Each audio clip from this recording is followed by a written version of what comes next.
میں نے کہا یا امام جبنا رسول اللہ، خدا نہ کرے کبھی کوئی ایسا وقت آ جائے کہ آپ ہمارے درمیان نہ ہو تو ہم کس کی پیروی کریں گے، ہم کس کی اتباع کریں گے؟ تو امام نے فرمایا یہ میرا بیٹا علی بن حسین یہ تمہارا امام ہوگا، تم نے اس کی اتباع کرنی ہے. تو وہ کہنے لگا کہ مولا یہ تو بہت عمر میں ابھی کم ہے، بچپنے میں ہے. تو امام نے فرمایا اس کی عمر اس سے بھی کم عمر میں اس کا ایک بیٹا محمد ہوگا جو 9 سال کی عمر میں امام بنے گا، جو 9 سال کی عمر میں امام بنے گا. تم اس پہ تعجب نہ کرو، اور وہ علم کو کھول کر بیان کرے گا. عظمت سید الساجدین علیہ الصلوۃ والسلام، بلند تر صلوات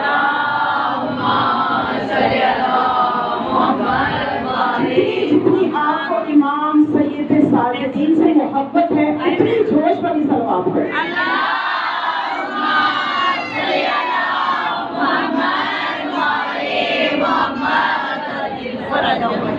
تو یہ امام کی امامت کی دلیل بچپنے میں مولا حسین نے دے دی. اس کے بعد امام کے لیے ضروری ہوتا ہے معجزات کا دکھانا، امام کے لیے معجز نما ہونا ضروری ہوتا ہے. تو امام سجاد علیہ السلام کی زندگی معجزات سے بھری ہوئی ہے. وہ معجزات آپ نے مختلف موقعوں پہ دکھائے، اپنی امامت ولایت کے ثبوت کے لیے دکھائے، لوگوں کو راہ راست میں لانے کے لیے دکھائے. ایک مرتبہ امام سجاد علیہ السلام بیت اللہ کا طواف کر رہے تھے، تو وہاں پہ عبد الملک بن مروان بھی طواف کر رہا تھا. تو اس نے دیکھا کہ سید سجاد یہاں طواف کر رہے ہیں، تو قریب آ کے کہتا ہے اے سید الساجدین آپ میرے پاس کبھی آتے نہیں ہو، میرے دربار میں نہیں آتے، میرے سے کچھ مانگتے نہیں ہو. یعنی اس کا مطلب یہ ہے کہ یہ آیا کرے، لوگوں میں میرا بھی عزت بن جائے کہ لوگ جی بنی ہاشم ہے، بنی ہاشم بھی میرے دربار پہ آتے اپنی ضروریات لے کے، تو آپ کبھی آتے نہیں ہو، کبھی کچھ مانگا نہیں ہے. تو امام اسلام نے اسی وقت اپنی ابا کا دامن پھیلایا. صراط مستقیم کی روایت موجود ہے، کتابوں میں حوالے اس لیے دیتی ہوں کہ آپ کو یقین آ جائے اور مستند کتابوں سے روایات میں آپ کے سامنے پیش کرتی ہوں. تو امام نے اپنی ابا کا دامن پھیلایا اور خدا سے دعا کی اللہم آرہم حرمت اولیاء، اے خدا اپنے اولیاء کی حرمت اس کو دکھا دے. تو آپ کا جو ابا کا دامن تھا وہ قیمتی موتیوں سے بھر گیا.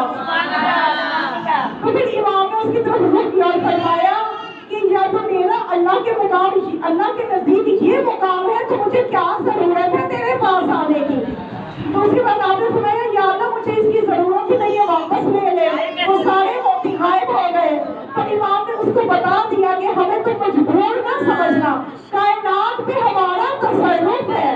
جو امام ہوتا ہے اس کا کائنات پہ تصرف ہوتا ہے، مجھے تو جیسے کہ دربار میں آنے کی کوئی ضرورت نہیں ہے. یہ ہے ہمارے امام سید الساجدین علیہ الصلوۃ والسلام، بلند تر صلوات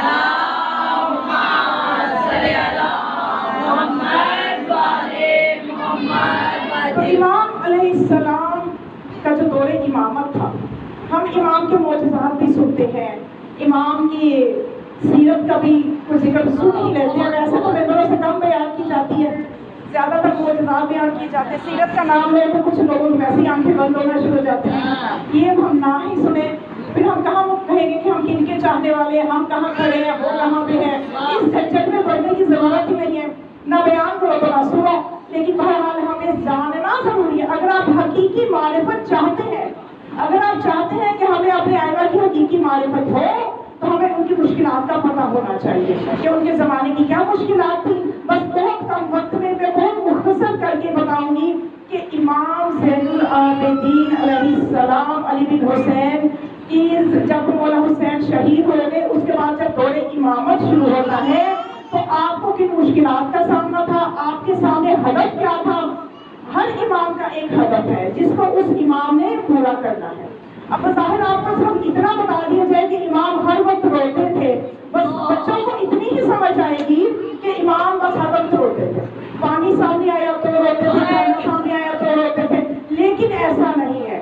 ایسا بھی ہوتا تھا کہ عزاداری بھی آپ کر رہے تھے، لیکن صرف یہ کام نہیں کر رہے تھے، صرف یہ کام نہیں کر رہے تھے، ساتھ دوسرے کام بھی بتائیں تاکہ ہمیں ان کی مشکلات کا پتہ چلے اور پتہ چلے انہوں نے کیسے مشکلات پہ قابو پایا. امام علیہ السلام کے زمانے کی جو مشکلات تھی میں آپ کو بتاؤں کہ واقعہ کربلا جو ہے اس کے ہو جانے کے بعد، اور واقعہ کربلا کے جو گواہ ہیں، دو بڑے گواہ، بی بی زینب سلام اللہ علیہا اور سید استاد، اور بی بی زینب سلام اللہ علیہا 62 ہجری میں رجب میں 15 رجب کو شہید ہو گئے، یعنی وہ صرف 1.5 سال زندہ رہی واقعہ کربلا کے بعد۔ اب واقعہ کربلا کے بعد جو بڑی ذمہ داری ہے اس مقصد کو قیامت تک کے لیے محفوظ کرنا، اس مقصد کو ظہور مہدی تک محفوظ کرنا، ظہور امام مہدی تک مقصد کربلا کو باقی رکھنا، یہ ضروری تھا، اور اس کے لیے امام علیہ السلام نے ہی اس ذمہ داری کو پورا کیا۔ ان حالات میں پورا کیا کہ وہ حالات ایسے تھے کہ میرے اور آپ کے 5ویں امام فرماتے ہیں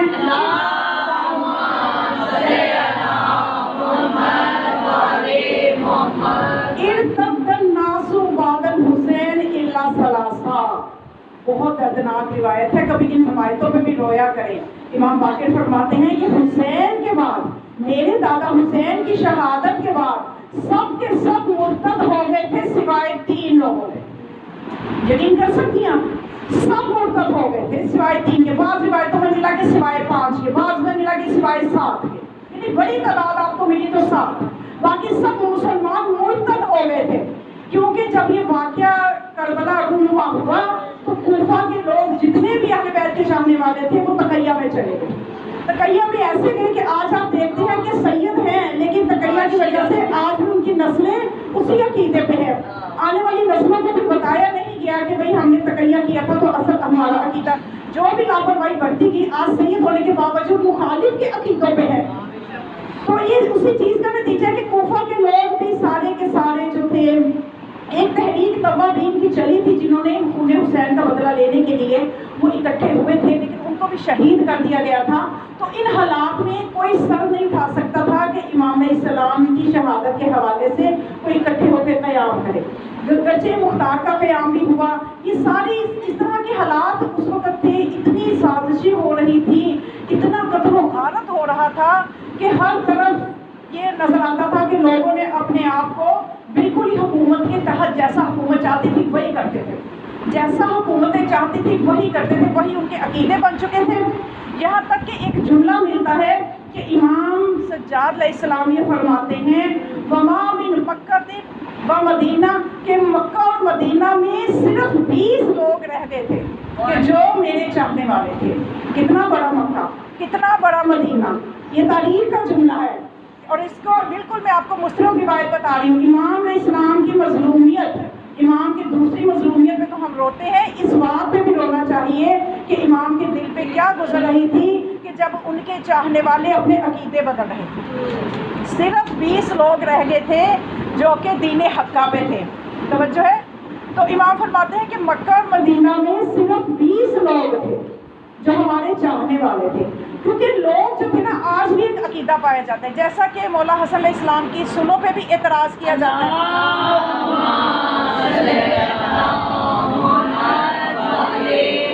امام حسن علیہ السلام کی سنوں پہ بھی اعتراض کیا جاتا ہے، تو امام سجاد علیہ السلام پہ بھی اعتراض کیا جاتا ہے۔ امام سجاد علیہ السلام کے بارے میں کیا کہا جاتا ہے؟ امام علیہ السلام کے بارے میں آج بھی کچھ لوگ یہ سوچتے ہیں کہ امام علیہ السلام نے کیوں نہ قیام کیا، یعنی ان کے بابا نے تو میدان کربلا میں جا کے جانیں قربان کی، تو بعد میں امام سجاد علیہ السلام نے ایسا کوئی قدم کیوں نہیں اٹھایا؟ تو اس میں بھی چند مجبوریاں ہیں، چند مسئلے ہیں، چند مصلحتیں ہیں جن کو صرف امام ہی سمجھ سکتا ہے۔ کیونکہ امام علیہ السلام پہ یہ اعتراض آج کے لوگوں کے ذہن میں بھی آتا ہے کہ امام سجاد علیہ السلام نے امامت کے لیے کیا کیا، تو میں آپ کو تھوڑا سا بتانا چاہتی ہوں کہ امام علیہ السلام نے امامت کے لیے کیا کیا۔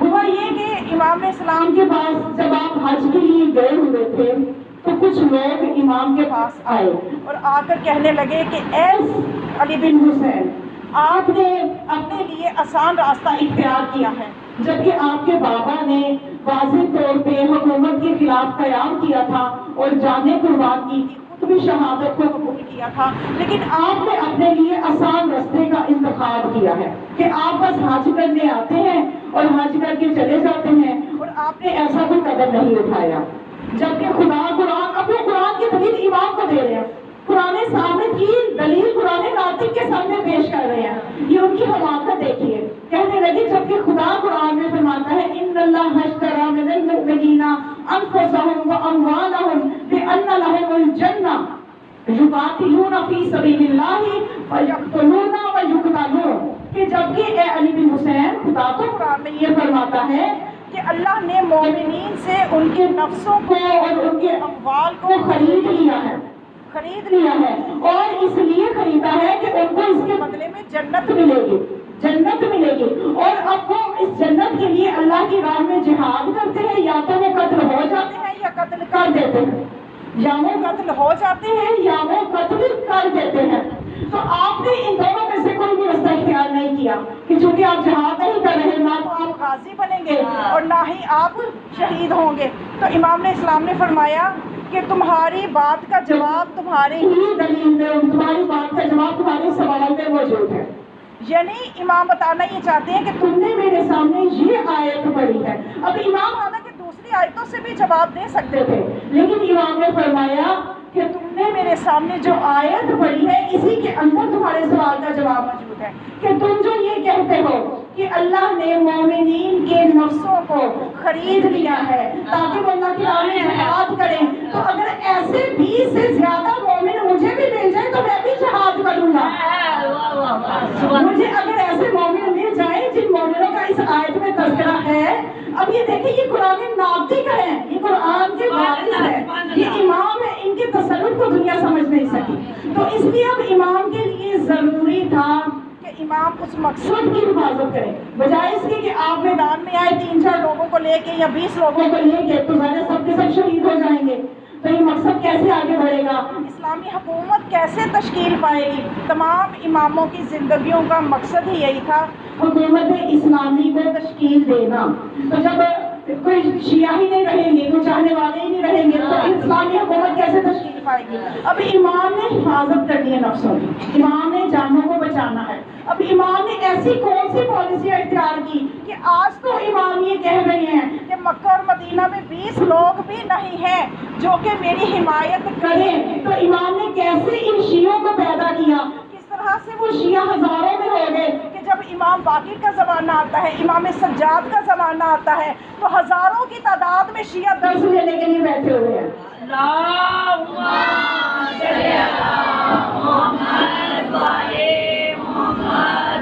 اب یہ شیعہ کہاں سے آئے؟ یہ امام علیہ السلام کی کوششیں تھیں کہ آپ نے لوگوں کے ذہنوں کی تربیت کی، لوگوں کو ان کا اہل بیت کا مقام یاد دلایا، لوگوں کو اہل بیت کا مقام یاد دلایا کہ تم کیوں اہل بیت کے مقام کو بھول گئے ہو۔ امام نے لوگوں کے ذہنوں کو، ضمیروں کو جھنجھوڑا، کیونکہ اس وقت لوگوں کی حالت یہ تھی جب حکومتوں پہ اس طرح کے لوگ تھے جو توحید کا مذاق اڑائیں، جو نبوت کا مذاق اڑائیں۔ توجہ ہے، انہیں حکمرانوں کو کیا معرفت تھی توحید کی، ان کو کیا معرفت تھی نبی کی۔ اب جب حکمران ایسے ہوں گے تو پھر امام کے لیے لوگوں کو، چونکہ اسلام کی حقیقت ذہنوں سے نکل چکی تھی، لوگوں کے ذہن اسلام کی حقیقت سے فارغ ہو چکے ہوئے تھے، کیونکہ حکمران ہی اس قسم کے تھے کہ جنہیں نہ اللہ کی معرفت نہ نبی کی معرفت۔ تو اس لیے امام نے اپنے خطبوں میں توحید کی بارے میں بھی لوگوں کو واقف کیا، نبوت کی اہمیت کو اجاگر کیا، اور امام نے ایک خطبہ دیا، کتاب تحف العقول میں خطبہ موجود ہے۔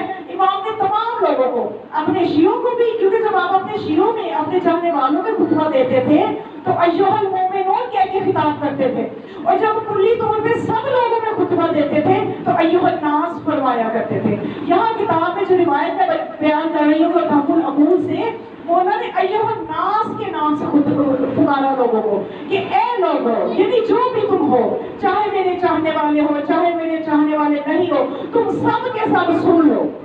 وہ خطبے کے چند جملے بس آپ کو ہدیہ کرنے ہیں تاکہ ایک فکر میں آپ کو دے سکوں کہ امام نے کس طرح سے محنت کر کے اپنی امامت کے ہدف کو پورا کیا۔ امام نے اس دور میں خطبہ دیا اور ان سے پوچھا، یا ایھا الناس اتقوا اللہ واعلموا انکم الیہ راجعون، اے لوگوں اللہ سے ڈرو، اس کا تقوی اختیار کرو، تم سب کو ایک دن اس کی طرف لوٹ کر جانا ہے، اور اس دن کو یاد کرو جب تمہیں تنہا قبر میں چھوڑ دیا جائے گا، اور جب تمہیں قبر میں تنہا چھوڑ کے چلے جائیں گے تو پھر منکر و نکیر تمہاری قبر میں آئیں گے۔ اس وقت کو یاد کرو کہ جب منکر و نکیر نکیر تمہاری قبر میں آئیں گے، یسألونک، اور وہ تم سے سوال کریں گے، ان رب الذی تعبدون، اس رب کے بارے میں جس کی تم عبادت کرتے ہو، اور وہ تم سے سوال کریں گے ان دین الذی تدین بہ، اس دین کے بارے میں سوال کریں گے جس میں تم عمل کرتے رہے ہو، ان الرسولی، اور اس رسول کے بارے میں سوال کریں گے ارسل الیک، جو تیری طرف بھیجا گیا۔ یعنی امام بتانا یہ چاہ رہے ہیں کہ رسول کی عظمت کو ذہن میں لاؤ، اللہ کو ذہن میں لاؤ، آخرت کو خوف کرو کہ تم کہاں حکومتوں کے پیچھے چل پڑے ہو، تم نے کہاں عہد کا ساتھ دینا چھوڑ دیا ہے۔ اس لیے ان کے ذہن میں فکر پیدا کر رہے ہیں آخرت کی، توحید کی، نبوت کی، کہ اس نبی کے بارے میں پوچھا جائے گا، کتاب کے بارے میں پوچھا جائے گا۔ پھر آخر میں فرمایا تم ذرا یاد کرو اس چیز کو، تم سے سوال کیا جائے گا ان امام الذی تتوالوا بہ، اس امام کے بارے میں سوال کیا جائے گا جس سے تم دنیا میں ولایت رکھتے رہے ہو۔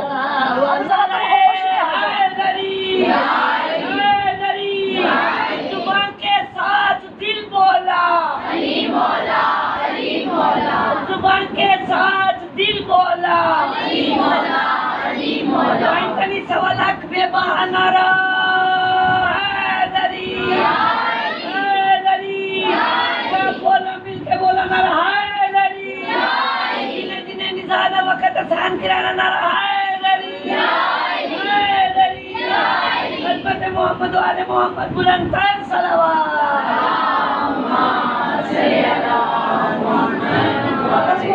یہ سوال صرف اس وقت کے لوگوں سے نہیں تھے جو آپ کے سامنے موجود تھے، یہ آج ہم سے بھی سوال ہے۔ مولا نے ہمارے لیے بھی پیغام بھیجا ہے کہ ہم بھی ان سوالوں کو ذہن میں رکھیں۔ یہ سوال ہم سے بھی پوچھے جانے ہیں رب کے بارے میں، رب کون ہے، من رب ہوگا، من امام ہوگا، من نبی ہوگا، من کتاب ہوگا، یہ سب چیزیں ہر ایک سے پوچھی جانی ہے۔ تو امام نے اس طرح سے لوگوں کے ضمیر کو جھنجھوڑا، انہیں یاد آیا کہ ہم کدھر جا رہے ہیں، ہم نے کدھر جانا ہے، ہم کس کو امام کریں گے۔ یہ مروان بن عبداللہ ہمارا امام ہے، اگر ہم اس کو امام بنا کے پیش کریں گے تو منکر و نکیر تو ہمیں کھینچیں گے قبر سے جہنم کی طرف۔ جب انہیں احساس ہوا، لوگوں کے دلوں میں احساس ہوا، پھر امام نے کیا کیا، دوسرا کام یہ کیا کہ امام بہت زیادہ کنیزیں اور غلام خریدا کرتے تھے۔ یہ بھی امام کو آپ صرف یہی نہ سنا کریں کہ امام ہر چیز کے آگے بڑھا دیتے تھے، امام اور کیا کچھ کرتے تھے۔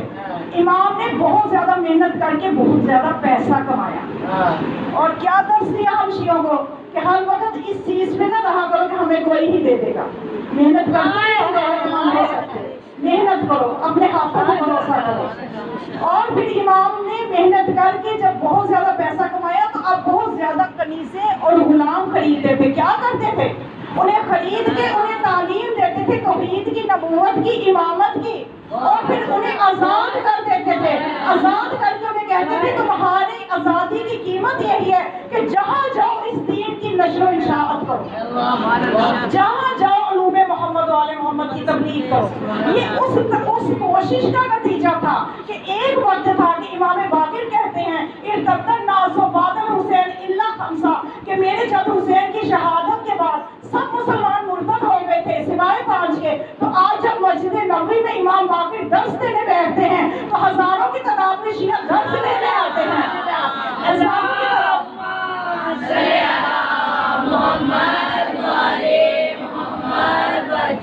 تو یہ امام سجاد علیہ السلام کی کوششوں کی وجہ سے، یہ بھی امام کے کام ہے۔ یہ ہمیں دیکھنا ہے کہ ہم نے اپنی زندگیوں کو تبھی تو کامیاب کر سکتے ہیں جب ہر امام کے بارے میں ہمیں علم ہو کہ انہوں نے اپنی دور کی مشکلات کو کیسے پورا کیا اور انہوں نے کس طرح سے امامت کے ہدف کو آگے بڑھایا۔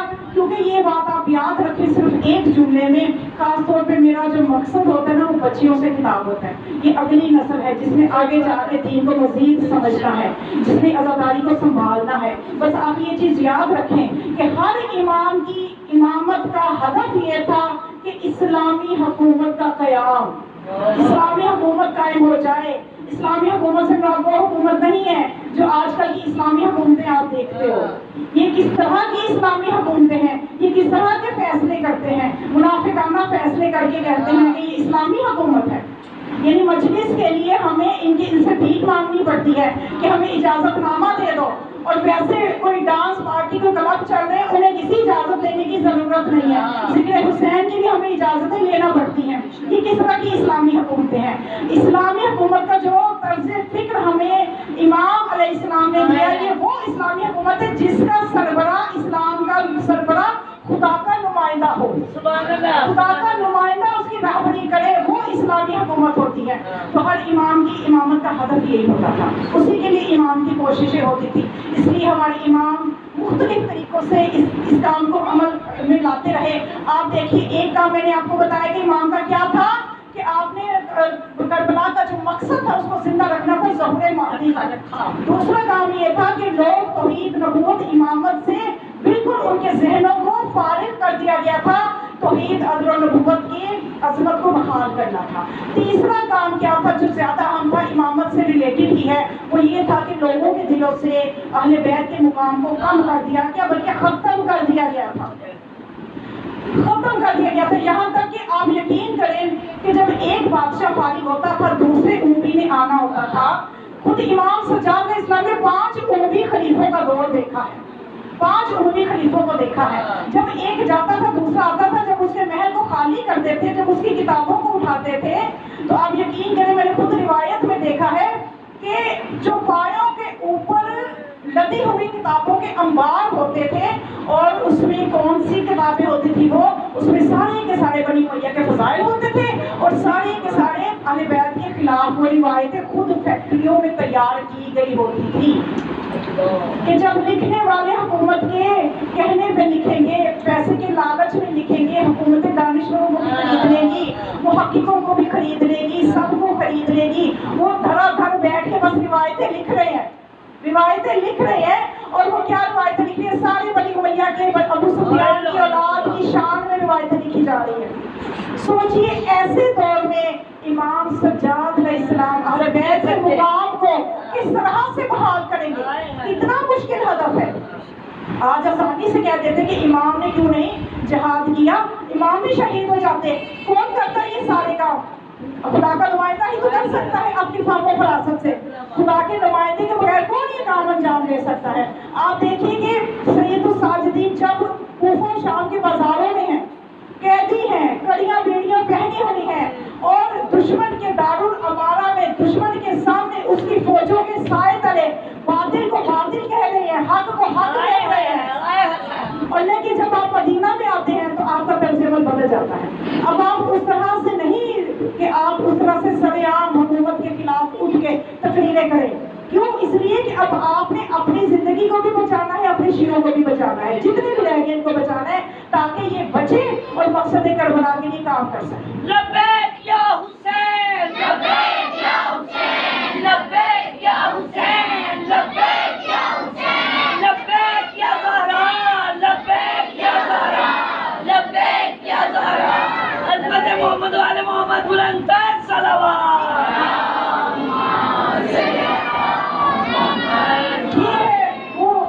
شیعت کی وہ تاریخ کہ جس میں اتنے ظلم کیے گئے، اتنا کچھ خرچ کیا حکومتوں نے کہ حسین کا نام نہ بڑھ پائے، علی کا نام نہ باقی رہے، لیکن کیا اتنا بڑا معجزہ ہے کہ آج ہر جگہ علی علی ہو رہا ہے، آج ہر جگہ مجلس حسین ہو رہی ہے۔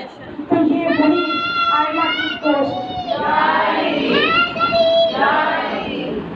تو امام علیہ السلام نے کس طرح سے اپنی پالیسی کو اختیار کیا کہ کوفہ شام کے بازاروں میں کس طرح سے خطبے دیے، بلند آواز میں للکارا یزید کو للکارا کہ یہ جب آپ نے اس کے دربار میں جو خطبہ دیا تو اس بہت مشہور خطبہ ہے جس میں آپ نے للکار کے اس کو کہا کہ اے یزید، اے باطل، تو یاد رکھ تو ہمارے آزاد کردہ غلاموں کی اولاد ہے۔ یہاں تک اس کو کہہ رہے ہیں کہ تو ہمارے آزاد کردہ غلاموں کی اولاد ہے۔ آج خدیجہ الکبریٰ محسنہ اسلام کی دولت خون بن کر تیرے رگوں میں موجود ہے، لیکن ہم بنی ہاشم کریم ابن کریم ہیں، ہماری یہ فطرت نہیں ہے، ہمارا ضمیر ہمیں گوارا نہیں کرتا کہ ہم غلاموں سے الجھیں، ہم غلاموں سے الجھنا پسند نہیں کرتے، اور تو مجھ سے نسب پوچھ رہا ہے، تو اے باطل سن، الف لام میم میرا وجود، الف لام میم میرا وجود ہے، اور مدثر اور مزمل میرا اوڑھنا بچھونا ہے، حل عطا میری سخاوت ہے، ذل قربا میری قیمت یوسف میرا کردار ہے، بٹ نجم میری عظمت ہے. سبحان اللہ سبحان اگر اللہ. میرا نسب پوچھتا ہے تو بٹ نجم جو ہے یہ میری عظمت ہے. انما یرید اللہ میری تصدیق ہے، سورہ قدر میری قدر ہے، کہکشاں میری راہ گزر ہے، کعبہ قوسین میری منزل ہے. بسم اللہ میرا افتتاحیہ ہے اور بلغ میرا اختتامیہ ہے. حضرت سید السجاد علیہ السلام بلند کر صلوات.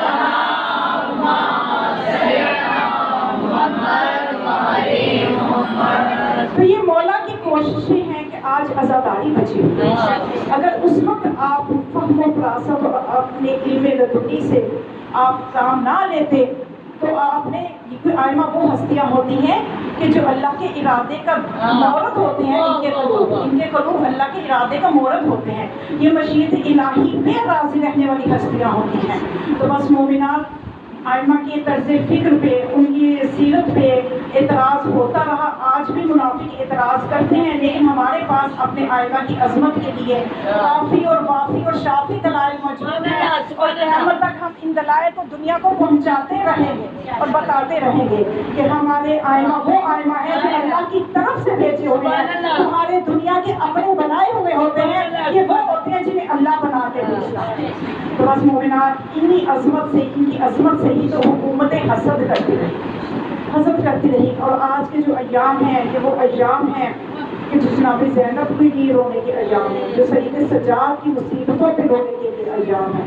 آج لوگ یہ اعتراض کرتے ہیں، اپنی جہالت کی وجہ سے پوچھتے ہیں کہ آپ لوگ جو اپنی مجلسوں میں کہتے ہو کہ آپ کے امام سید سجاد خون روتے تھے، یہ کیسے ممکن ہو سکتا ہے کہ آنسوں کی جگہ خون آنے لگ جائے، پانی کی جگہ خون آنے لگ جائے؟ یہ طرح طرح کے اعتراض وہ ملعون کیا کرتے تھے اور آج بھی لوگ کرتے ہیں. تو اسی طرح کا ایک اعتراض آیت اللہ خوئی، بہت بڑے عارف، بہت بڑے امام کے چاہنے والے، ان کے پاس ایک شخص آیا، کہنے لگا کہ یہ لوگ جو آپ لوگ جو یہ شیعہ کہتے ہو کہ آپ کے امام خون روتے تھے، تو ہمیں تو نہیں لگتا کہ ایسا کیسے ممکن ہو سکتا ہے. تو آیت اللہ خوئی نے کہا ذرا نماز پڑھ لینے دو. جماعت کروائی، نماز پڑھی. جب نماز سے فارغ ہوئے تو اس شخص سے کہا کہ فلاں ذاکر کو بلا لاؤ. جب ذاکر کو بلایا گیا، اس نے مسائل پڑھے اور آیت اللہ خوئی نے رومال اپنی آنکھوں پہ رکھا. جب رومال ہٹایا تو اس شخص سے کہا اس میں تیرا جواب موجود ہے. اس نے جب رومال کو کھول کے دیکھا تو خون کے نشانات تھے، اس رومال میں خون موجود تھا. میں کہتی ہوں کہ جب غلام، جب نائب امام کے غم کی یہ حالت ہوگی تو خود امام کے غم کی حالت کا ہم اندازہ کیسے کر سکتے ہیں. میرے دو امام خون روتے ہیں، ایک سید سجاد نے خون رویا، دوسرا میرا زمانے کا امام خون روتا ہے، خون روتا ہے اور رو کے کہتا ہے اے میرے مظلوم جب حسین، جب کربلا میں آپ پہ مصیبتیں آئی، اے میرے مظلوم جب میں موجود نہیں تھا، اب میں دن رات روتا ہوں. اور اے میرے مظلوم امام، اے میرے جب حسین، میں پانی نہیں روتا، میں خون روتا ہوں. زیارت ناحیہ کے جملے مولا فرماتے ہیں میں خون روتا ہوں. مومنات، ہم نے آنسوؤں کا فرصہ دینا ہے. جناب سیدہ نے اپنے رومال پہ آپ کے آنسوؤں کو لینا ہے. یہ ان کی اولاد کے زخموں کا مرہم بنیں گے، یہ آنسو ان کی اولاد کے زخموں کا مرہم بن گئے ہیں. اس لیے بی بی جگہ جگہ جا کے یہ آنسو لیتی ہے. آج بی بی کو فرصہ دینا ہے ان قیدیوں کا جن کے سروں پہ دھاگے کربلا تھی، جن کے ہاتھ رسن بستہ تھے، بیویوں کے ہاتھ رسن بستہ تھے. ہم اور آپ، یہ کوئی مسلمان ہو سکتے یقین نہ کرتا، لیکن جب زیارت ناحیہ میں میرے امام نے فرما دیا میرا سلام ہو، میرا سلام ہو ان بیویوں پر جن کے ہاتھ رسن بستہ تھے، تو ہمیں بھی پتہ چل گیا کہ کوفہ سے شام، شام سے لوٹ گئی بیویوں کے ہاتھ کربلا سے کوفہ سے شام تک رسن بستہ تھے. کیسی اذیت دی گئی نبی صحابیوں کو، علی کی بیٹیوں کو، یہاں تک کہ یہ قافلہ ایک منزل پہ پہنچا ہے، مامورہ نامی پہاڑی. تضیع العزا سے میں یہ روایت پیش کر رہی ہوں. تضیع العزا میں روایت اس طرح سے ہے کہ شیری جو ہے یہ کنیز تھی جناب شہربانو کی.